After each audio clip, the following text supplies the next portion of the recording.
Coming up on today's show, Aasha T is the author of The Empath is the Narcissist and an emotional and energetic intelligence expert. She has gone through her own experience with push-pull dynamic as both the avoidant and the anxiously attached to realize this is all about one thing, soul vibes. This is where you become magnetic, fast, and aligned to your desires, whatever those may be. Welcome to Loving Without Boundaries, where we hear inspiring stories, share actionable advice, and talk about the challenges and the joys of ethical non-monogamy and polyamory. I'm your host, Kitty Shambliss. Coming up, my conversation with Aasha T.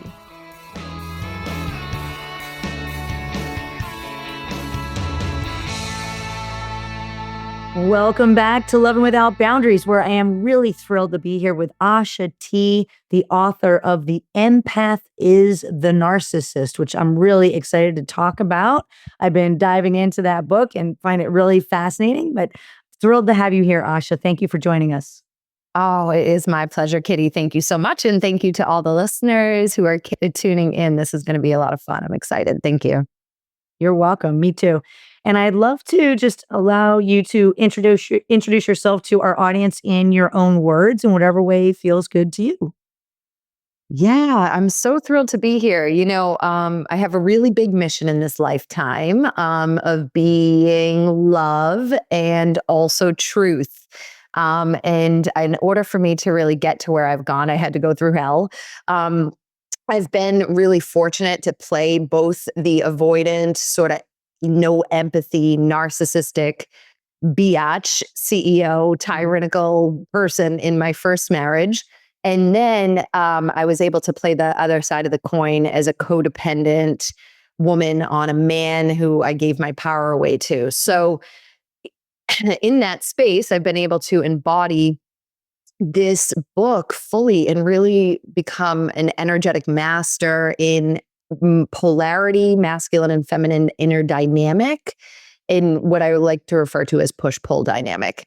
And the result has been me being able to experience pretty much every single core wound that we have: rejection, mother wound, father wound, all that beautiful stuff, and become a full embodiment of what it is that I teach, which is that we are always creating it. And in that space, I've had my business now 4 years. I've gone through hell and back. I was homeless just last year. Now I live on the beaches of Malibu and drive a sick little Mercedes, which is a little out of my style, actually, to be fair. I'm not really into cars, but I got one anyway.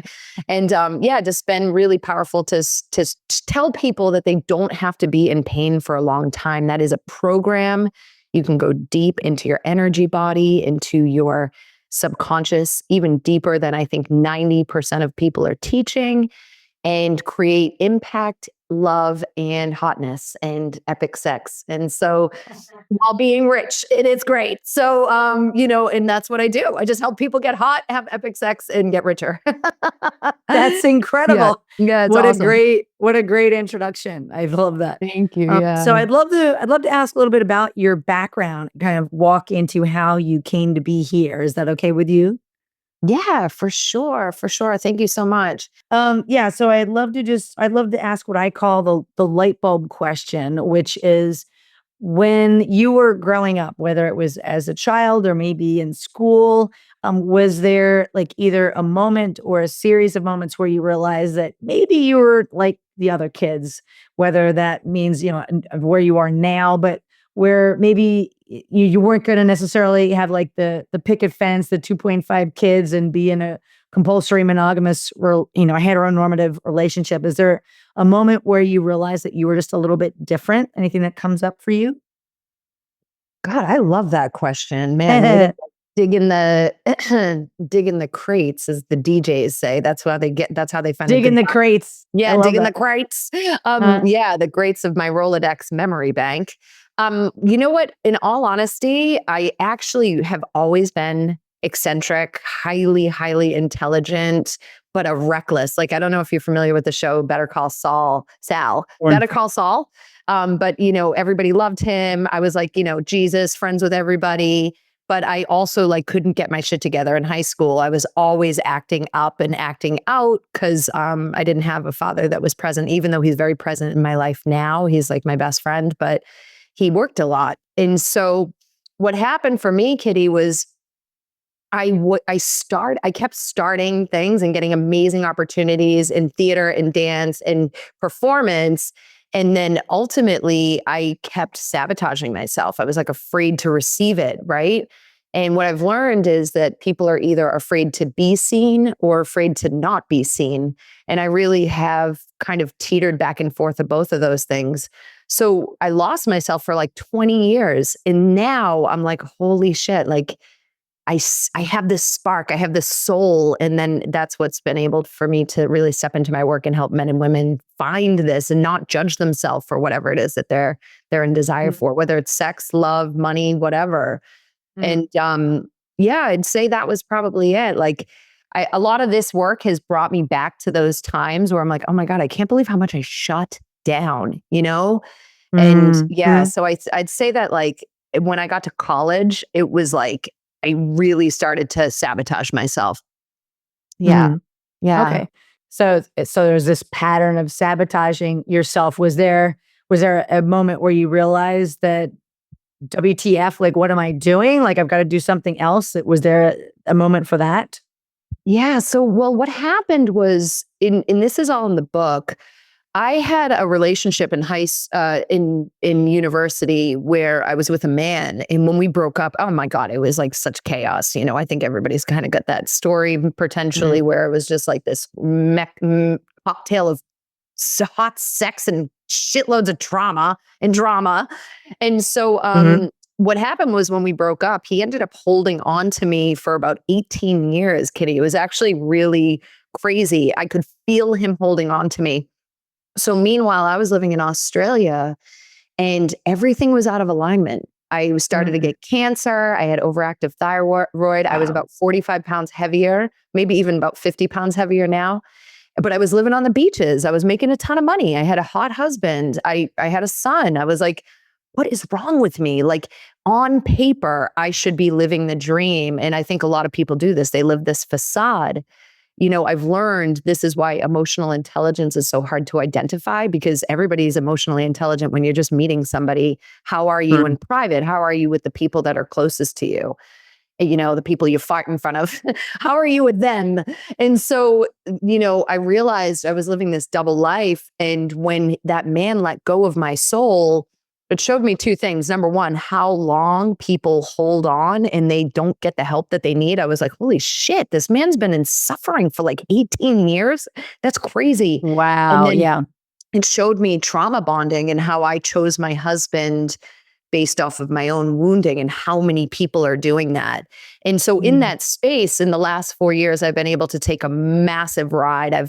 Everything was removed. My marriage was removed. I was sexually assaulted twice, car accident, lost my job, and then I was Mm. homeless last year. So I've gone through a lot of trauma to be able to serve and have this moment of like, holy shit, we actually are creating it. How do we do that so that we're creating something really, really good? And what I found was emotional and energetic intelligence along the way. Wow, that's incredible. So how did you like come to a place where you had which really does sound like an epiphany or a light bulb moment and then had that spark of inspiration to decide to write this book? So the book came almost immediately when that man let go. I started to see energy. What happened was I was avoidant in my relationship with my husband. I think a lot of men, if you do have a lot of men listening, or even women, they might omit sex or they might like they don't even know that they're doing it, but they're looking at the person and they're like, why do you even love me? And like, ew, you're gross, right? Like, I think a lot more people feel that way than people openly admit. I'm happy to openly admit it. I would like look at him and I'd be like, ew, like, you need to change. You need to change. And then what happened was when that man let go, I realized I was like, holy shit, I don't think I could love my husband because I fucking hate myself. And I turned my heart to my husband and I was like, I love myself now. We can do this. Like we can be together. And he took off. And I was like, where's he going? And so the truth is that The codependent feels like they're the victim. They feel like they've been targeted by this narcissist. But the truth is that their subconscious mind likes that dynamic. They like the chase on some fundamental level. And therefore, they are going after the energy that they're familiar with, which is avoidance. So that's what happened. And then all of a sudden, I just started seeing energy like back and forth. And like these dudes kept coming into my life and they were like activating me to the next level. And I just kept healing and healing and healing. And these men would leave every time I'd heal more. And I was like, holy shit. And so I just realized, I'm like, oh, dude, the empath's a narcissist. And I just wrote the book. That's like crazy. Wow. I wrote it in like 2 weeks. Yeah. That's incredible. that you Yeah, wrote that I in 2 know. weeks. I mean, look, it took me a few months to like get the codes and like the insights. But once I had the framework, I wrote the whole book in about 2.5 weeks. That's Yeah. incredible. Yeah. So tell me a little bit more. I love that concept about that the codependent feels like the victim, yet there's a payoff. That's kind of what I heard in that. There's a payoff in that they like the chase, they like the dynamic, and based on what you said, it sounds like that's also like healing a wound and part of the trauma bond. So I'd love to hear in your own words go a little bit deeper on that with me. Yeah, I love this. So there's a couple of things here. Now, if someone's ghosting you or treating you like shit or leaving you, first off, they're totally within their right to do that. It just hurts our boo-boos. It hurts our feelings. If somebody's leaving and they're simultaneously shutting the door, and probably projecting onto you as they're running out of the door, they're actually fully within their right to do that. Sure, maybe there's ego and some shadow, but they actually have a right to do that. Now, what meaning from a place of autonomy, is that what you mean? Like like from autonomy, from autonomy. Right. Now, this is the truth. Sometimes in those dynamics, the narcissist or the avoidant is giving you the reason why they're leaving, but your feelings are so hurt, you cannot see that they're choosing their own path, right? So that's what happened in my first dynamic with my husband. I was like gonna leave, even though it was shadowy. I was gonna leave and I was shadowy and I was trying to run. I still was within my right. And then I tried to come back and he wasn't having it anyway. And he left. So he's within his right to leave as well. And so you have to like work through that feeling of not being chosen. And then what I've realized as well is that 90% of it is our stories. So I always use the example of a child. Like when we're children, if you and I are like 4-year-old kids in the sandbox, Kitty, and I say to you, I'm leaving now, I don't like you, you'd be like, oh, that's not nice. Okay, bye. Like you don't spin off and make some story about this person and how evil they are and all this other bullshit. That's actually something that's programmed into us because of those childhood wounds. And so we're always chasing the dynamic of where we are psychologically in our body. We are always looking for that. So the more you increase your inner frequency, the more you increase your emotional intelligence, the higher your perspective. So people can actually come and go out of your life with so much more ease and flow. It doesn't mean that you won't have sadness, especially if you've built a bond, but you see the truth, which is that we're always readjusting based off of our energy. So another example here, just quick, let's say you're on Tinder and you match with somebody and then they try to ghost you, but you weren't really even into them. Then and who gives a shit? They're like, they're trying to ghost you, but you're not even into them. But if you're really into them, you're putting your power into that person. You're putting your power into them. And you're like, this person's filling a hole. This person's filling a hole. So that if they ghost you, it hurts your feelings because manipulation and betrayal, they don't actually exist unless you've given that person power. So the codependent has given power to that person so that when that person goes, they fucking collapse and it hurts like hell. If you've been there, you've been there. It is not a good feeling. And it takes a long time to repair it. And if you don't repair it, you will be out of alignment and you will hold resentment and you will never, ever get that deep sex, that deep truth, and that deep power that you potentially want in life and impact. So you got to really heal it from the root. Good for you. And that's the type of work that you're doing now. Yeah. Oh That's yeah. awesome. So like there's never in my work, there's never one that got away or like the guy or the girl that you always think about because I just believe you can create it again. You just have to heal the wound and face your own darkness. Why the hell did you give that person power? How do you get your own power back? There's a woman that lives in my building. So I say like, you're the creator. So she created, so basically, let's say you go to like the dude in the sky, let's say like God or whatever.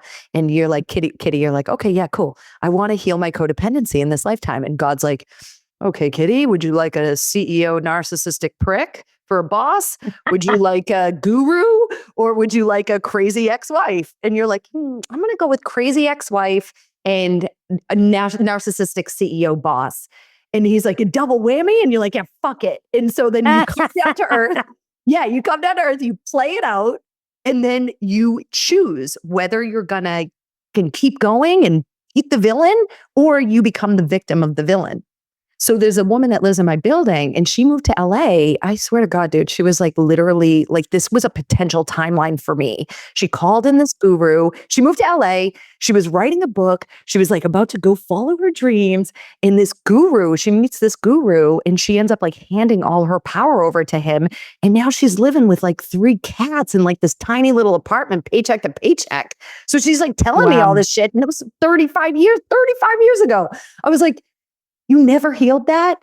And then I was like, oh my God, this woman is like a potential future version of me. I better get rid of this attachment. And so that's what happens. We fall victim and we act like they ruined our life, or we go, I created that because this is my fucking movie.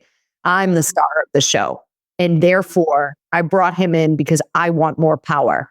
And then you find that out within. It's fun. Life is awesome. That is fun. That is fun. One thing I'd love to touch on is you mentioned about how like I think you identified in the book how you identify as highly sensitive, right? Which is partly what an empath may be, highly sensitive. So That's right. and you mentioned how there are really two sides of the same coin. So if somebody is highly sensitive and identifies as an empath, how can they, and this might be a complex question, but how can they stay in their personal power instead of maybe giving their power away, if that makes sense? Oh my God. Yeah. Epic question. So number one, it's your resilience. So you have to work on containing your energy. Whenever a woman or a man says to me, oh, I'm so sensitive, I take on the energy of everybody else. I'm like, dude, that is not a flex. Trust me. I know I was like the queen of being programmed. I had no inner compass. If you were like, oh, I think you should be, whatever, a stripper. I mean, obviously I wouldn't mind being a stripper at some point, but basically, if you were like, oh, be a stripper, I'd be like, oh, okay, cool. I'll go down that path and just let people program me instead of like staying in my autonomy. And so people wear this as like a badge and they're like, oh, the moon, it's making me so sensitive. And like, him or he and all this other stuff where, yeah, it can be fun. It can be hot, especially if you're working with like a guide or a coach that's helping you to see clearly. But at the same time, it can be really shadowy and it can take you off your path. So what I've found is hitting those core wounds is number one. And then number two, working on your personal power and your emotional intelligence. Once you have that higher perspective, you can't be gaslit or manipulated. You stay in your own truth. Far too many men and women right now are watching all that shit on Reels and Instagram, consuming. No wonder everybody's so disconnected. And that creates isolation. So you got to be mindful of like who you're listening to, and if you hang around with a bunch of jaded people, you're going to get that information. You got to really work on this. This is like a big, big piece.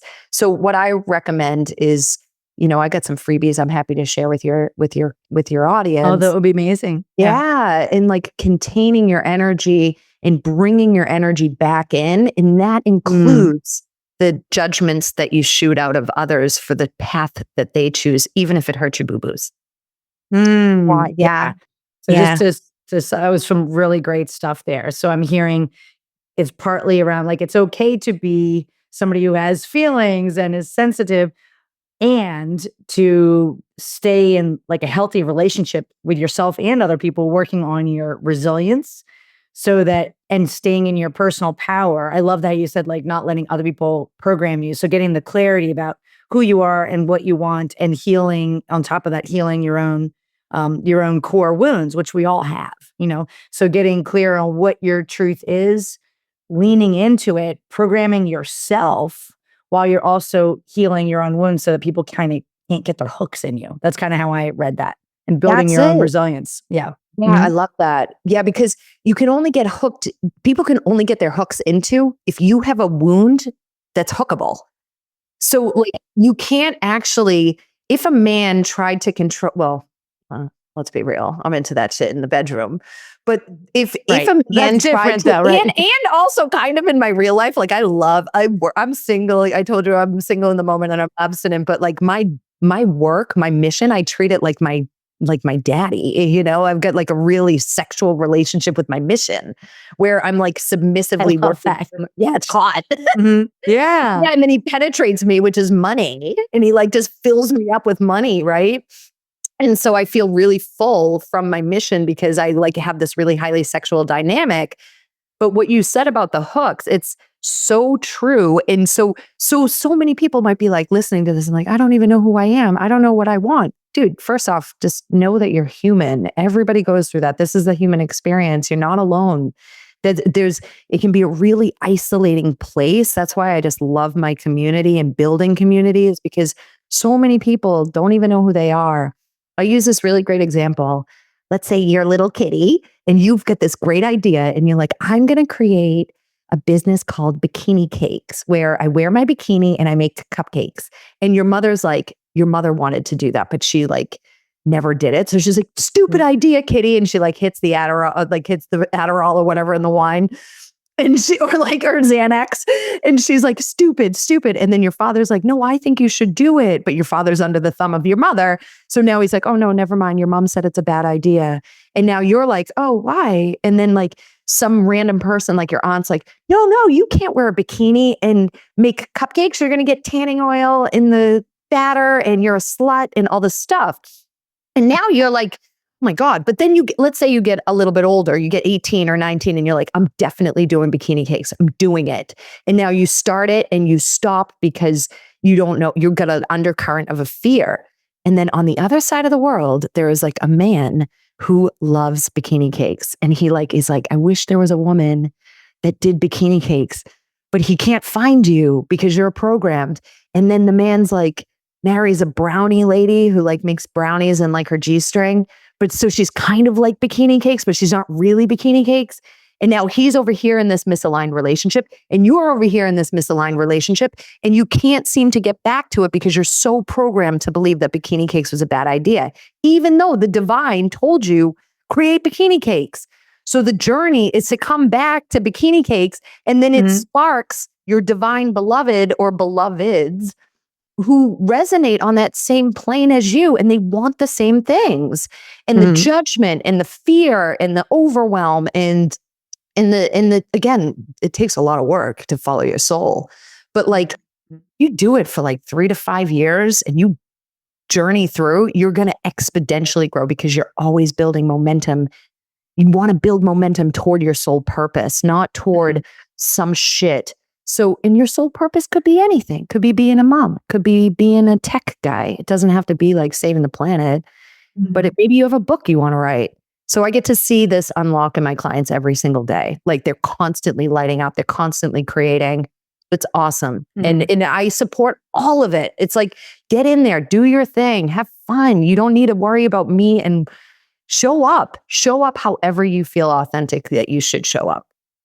That's awesome. And don't be a douchebag. Just don't be a douchebag. Yeah, just fix your shit. That's a good tip. Yeah. Just fix your shit. Yeah. And I love that. And I love just the positive energy that I really felt as I was reading your book, and also just reminding people that it's up to us, you know, from that place of self-responsibility. If we don't do the work, we don't get the result. So, but from that place of autonomy, one thing that you have here is, would you rather be hurt and angry, or in denial that you were hurt and angry, or open to receiving this healing now so you can move on and in peace. You get to choose, right? We always get Yeah, to choose. So we can choose to hold on to the hurt and the anger for 18 years or 35 years, or we can choose to heal it. So that's yeah, it. so I really appreciate that. Oh, thank you. Yeah, thank you so much. You're Yeah. absolutely right. And like, it's funny. I have to think back to like when I couldn't see shit and when I was like this total, like, I was literally like the tyrant at most. I had no empathy, none. Like in my Mm. system, I do a frequency test and I can measure empathy. And even then, I like look at the test and I'm like, I don't think that's true, even though it was like a test that I took. And people do that all the time. I work with a lot of leaders and they're like, that's not me. I'm like, well, is it? Is it? Everybody else around you is the narcissist and you're fine, but your life looks like shit. So, yeah, and I always measure emotional intelligence in three ways: money, in your relationship with money, and your purpose, and then your beauty. How do you feel about your body? How do you feel about your health? And then the last thing, which is your love and your connections. If you're feeling, rate that on a scale of 1 to 10, those three areas, and you're gonna know where you have blind spots. Mm. Everybody has blind spots. That makes sense. That makes Yeah, sense. yeah. So I'd love to talk a little bit about the trauma is, of course, a word that we've talked about here, and you mentioned that it can partly be the stories, of course, that we're creating. But I'd love to hear from you. Like, what would you say is your definition of trauma? And we'll kind of start from move from there. Oh, I love that. So I work as a shamanic practitioner, and I'm also Okay. trained at the International Trauma Training Institute in PTSD and attachment theory. And I also rewrote attachment theory as well as PTSD, as well as the mother wound, the father wound, rejection, and betrayal and manipulation. I rewrote all of those with the understanding of feminine and masculine energy. So it doesn't matter what your sexual preference is. Everybody is made of two DNA strands. One comes from mother, one comes from father. And the epigenetics proves to us that the trauma goes back. I think they're at like 20 generations. In my practice, I go all the way back to when I was a mermaid at Lemuria and Atlantis and shit. I'm going all the way back to the very origin. That's why my clients get such rapid results, is because we go so deep. So, number one, you can deprogram and clean up your DNA. And it's basically like you get either dirty DNA, where it's filled with all this shit, and that's what trauma is, or you have like a little repair lady who comes in and like scrubs and bubbles it. And that's what I do. I like light up your body, and I'm cleaning out the DNA and creating new realities in the way that you view trauma. So trauma is glitches that are stuck in our energy field, in our DNA, and they're telling us this story. And because of this trauma and how deep it can go, your reality might be like, I'm not having sex. I freaking hate my job and everything's burning down and I'm in depression. And it could be from your grandmother's grandmother's grandfather that far back playing out in your current existence. So trauma Wow. loops over and Mhm. over again. When someone decides to go all the way deeply into their trauma, which is so much fun, emotions are freaking awesome. I love a good ego death. And trust me, I've had plenty of them. My God, I had the biggest ego, which is awesome. It just means I have a lot of power. So if you have a big ego out there, guys, and you're really avoided, just know that you have a shitload of power. When you decide to make that change, you're not only healing yourself, but you're healing your children, and you're healing your future, and you're actually healing your family line as well in the back. So yeah, so like my father and I's relationship improved drastically when I did this work because I wasn't triggered by him anymore. So he'd say, like, Asha, you're so selfish. You're so selfish. And I used to get really hurt by that. But then I realized I am a selfish bitch. I teach self-worth. I wish more people would be selfish. I wish more people would tell the fucking truth and be real. And so when I stopped having a reaction to it, it ricochets back into his face, and he had to heal the wounds around him maybe potentially not falling a little bit. What if he wanted to? Something like Mhm. this, right? Mhm. So that's the power of trauma, and that's what trauma is. It's just stories stacked on top of each other, and you stack enough of them, it's going to blow. That's what happens. Pressure cooker. So that's kind of the life we're in right now. I don't know what we were doing in other lifetimes, but this lifetime we're clearing the shit. So yeah, I love that. I love that. Yeah, I'd love to, if it's okay with you, I'm just going to read a little excerpt that I found that's yeah, kind please. of talking about this. So in your book, you wrote, the more you clear trauma, the smarter you become because your intellect increases as your EQ increases, and things just happen faster and feel easier because you have minimized resistance. You have minimized your fear, stress, anxiety, and unrelenting thoughts based on those issues, thus releasing your energy to focus on fun things like love, fun, and doing your passion work. So I just wanted to read that because I thought it was really interesting to think about, like, that this is a skill that we can develop and it actually increases your intellect and it ripples out, and to your point, it can ripple out backwards or forwards generationally too. So 100%. Yeah. that's amazing. It's amazing. And like, it's magic. Energy work is freaking magic. I don't know why anybody denies magic. I'm just like, dude, energy work is not woo woo. None of this is woo woo. We're just learning how to blend the spiritual world with the down to earthedness of life. So what I find is every time I get an aha moment, because we're all just learning, we think we're learning business, we think we're learning tech, but actually everything's relationship. That's all we're really doing. We're all sort of, if you will, I don't want to say victims, but kind of victims of the unknown until we know it. So business is a facade. And you know that because look at history. In 1910, nobody had businesses online. It's just, we're only creating relationships. So it's 80 to 90% of it. Emotional intelligence is 80 to 90%. And when you get the aha moment, the book shows up, or the graph shows up, or the way you see things show up, or the money starts showing up because you are more and more aligned energetically to your highest self. It's awesome. Yeah, so much fun. Beautiful. Thanks Yeah. for sharing it. So who would you say is your target audience for the book? Like, who is this book for? Who can this book help? Oh my God, like every human in the universe. Did you have anybody in mind when you were writing it, or was it more? No, actually, that's been like one of my biggest problems is that I know that spiritual, I can help everybody, but like I primarily work with miserable women because I played such a great miserable woman for so long. And the truth be told is that everybody's always reacting to the feminine. So even the masculine is always reacting to the feminine's energy. She's 90% of it. Like women, if every woman did energy work, oh my God, we would be living in an entirely different reality because men wouldn't want to create war. They want to protect the feminine. So when the feminine is a divine light where she feels good, where she is super connected to the source of the universe, that shit gets attention. That's where men want to pounce and they want to protect. They don't want to be fighting wars and causing more danger. They will if they have to, but it's not over money. It's not over all these external things because their heart is being activated by this divine feminine. Now, I have a lot of lesbian clients. Same situation with them. I have one particular client. She started her emotional intelligence business and self-worth after she took my course.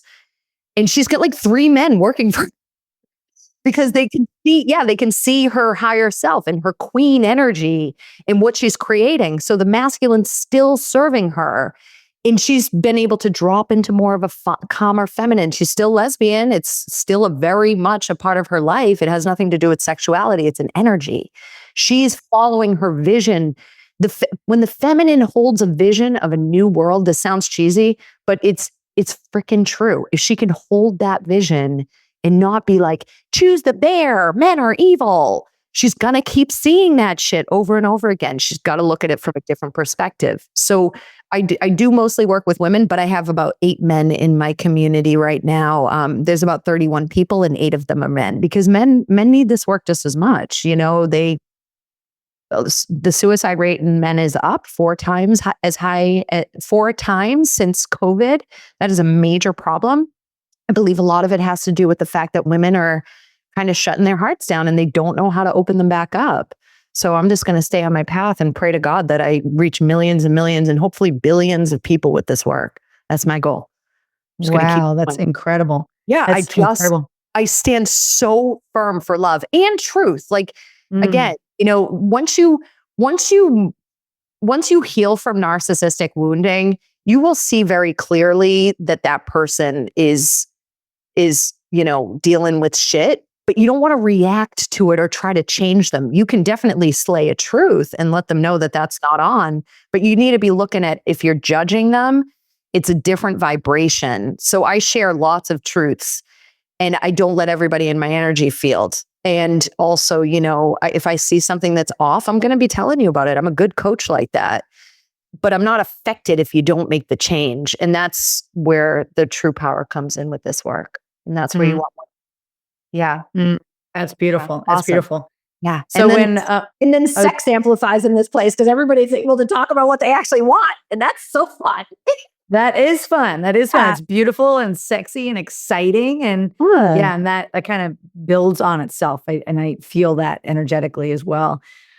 So one last question. I'll just ask more of like a wrap up question, which is, what would you say is one of your the things that was most gratifying to you about writing this book, and maybe something that was challenging as you went through this process? Yeah. So thank you. The book, when you write a book, you have to become the book. Otherwise, the book doesn't work. I mean, it's what we call codes. So for example, like if you read a book about like how to make $1 million, but the guy never actually made $1 million, he only makes the money off of selling the book, you might read that book and have like no effect. The book for me is a full body experience for whoever's reading it, so that it activates people into their next level. I've had thousands of people read that book and hundreds of people take my course from the book, even though, look, it's not written that great. I will do another edit because it's a good book, but it's like, it could definitely be amplified. The codes are in the book. I'm speaking from experience. So when I was writing it, before I wrote it, I had to hire a woman to help me frame it because I was like I didn't know, like, it's scary writing a book like that. I mean, the title is called The Empath is the Narcissist. Do you have any idea how many people are in victim right now? They do not want to believe that shit. And they really will hold on to that victim. So I'd say the most challenging thing was actually stepping into that truth. And the goal is for me to get on the TEDx stage and start spreading this and getting the book into the hands of as many people as I can, so that we can stop the victim and bring family back together.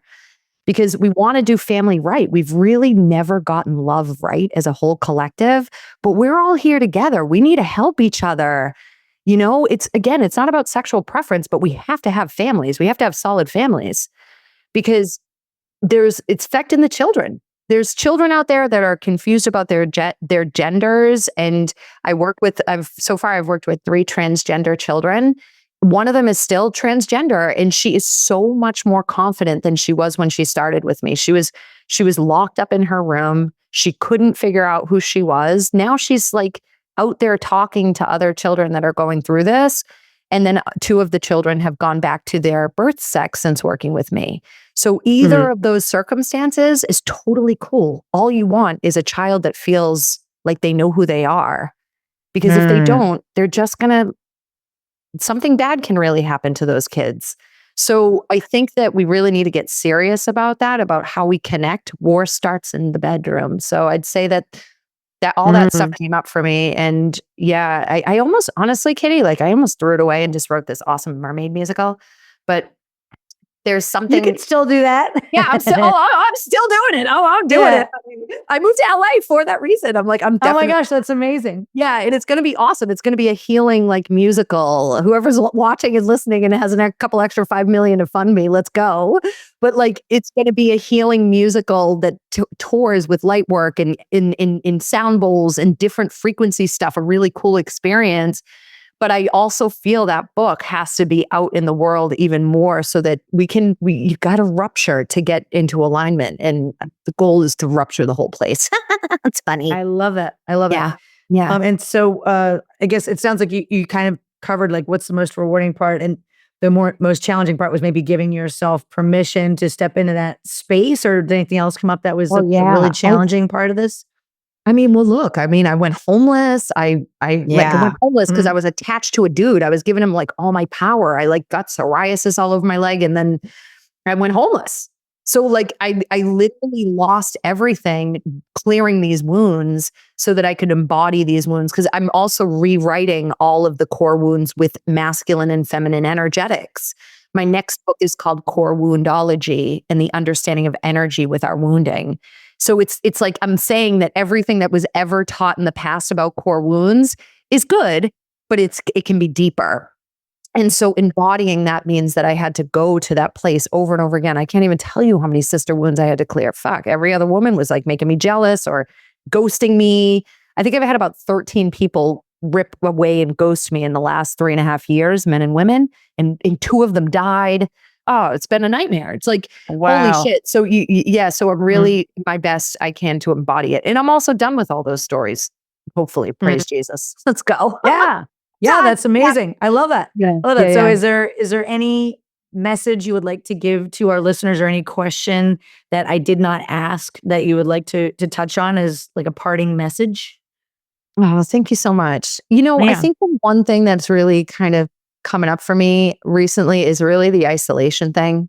I just want people to understand, if you're listening, like you are not alone. Like it can feel, you can have all the things in the world and you can still feel like you're living in a different reality inside.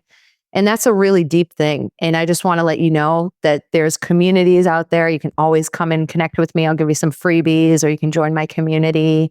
And just know that like we're all here together. I know, again, it sounds like a little bit cheesy, but it's the truth. And like, and you want to surround yourself with people that are taking these steps so that we can make a better future. We've got a real big problem with isolation and with people getting disconnected, even though we should be more connected than ever.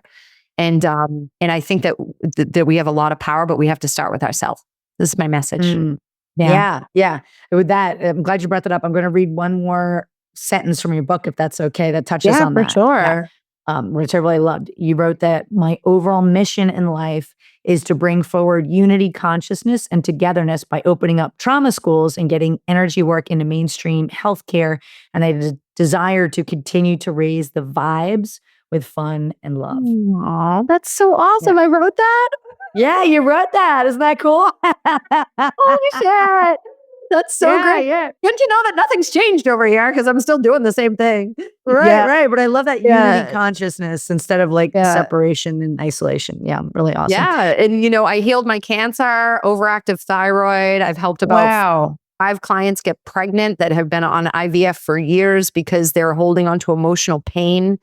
And then men with prostate cancer come to me as well. So, yeah, I'm just going to keep going and do the best I can to keep getting this out into the mainstream. So I'll hopefully get my doctorate in the next year or 2. That's amazing. Yeah, thanks. Well, I've absolutely loved this conversation. And I want to thank you for taking the time to be here with me and for the work that you're doing. It's big work, important work, and I honor you for doing it. Where can people find you and your book, and if they would like to reach out to you? Thank you so much. Oh, I appreciate that. Yeah. So Aasha T, Aasha T as in titties on Facebook. I love it. And I would definitely get a boob job though. Would you ever get a boob job? I don't need one because when I went on the pill at age 19, I went from an A cup to a full C by the estrogen boost that I got from the pills. Plus, I come from a long line of big boobed women. So yeah, that's awesome. But I mean, good for you. But to your point, if that didn't happen, I was prepared to get a boob job because I envisioned myself with like nice big titties. Yeah. But it just ended up happening for me that naturally. Yeah, but I totally would. Yeah. Well, to answer your question directly. Yeah. Okay, yeah. All right, I'm in. I'm going. I'm going to go to Thailand. I'm going to Bangkok at like some point. There you go. Oh, like a little ping. So so exactly. Aasha titties. Aasha no titties. No kidding. So Aasha T on Facebook. I am at maximum, but you can always follow me. I get about 10,000 followers on Facebook. And then I also have an Instagram, Aasha_T_energy. And I'm always putting out free content. And then my YouTube channel is called Magnetic Frequency with Aasha T. And I write some really, really edgy shit. And I'll be like, do you wish your husband would die? Watch this video. Yeah, it's got like 8 million views. So I'm really Wow. hitting the truth in like the jugular. So we're always putting content out on that as well, and a lot of Uh, freebies and ways that you can connect with me and my team.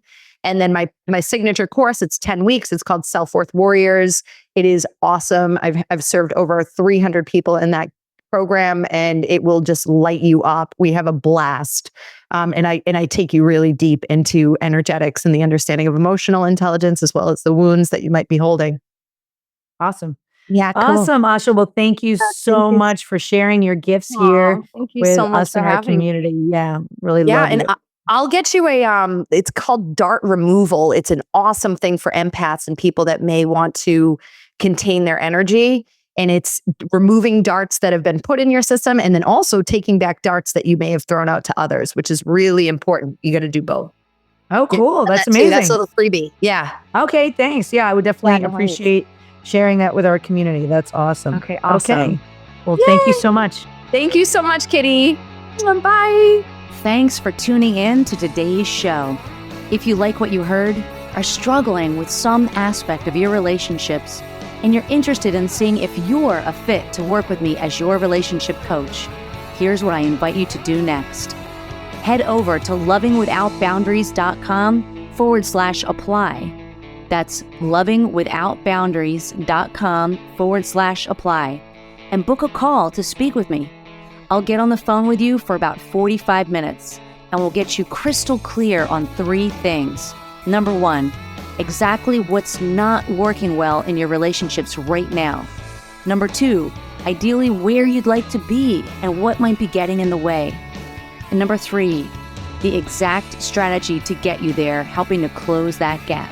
Remember, creating healthy, open relationships does not typically happen by itself. Many often need expert guidance to make it happen.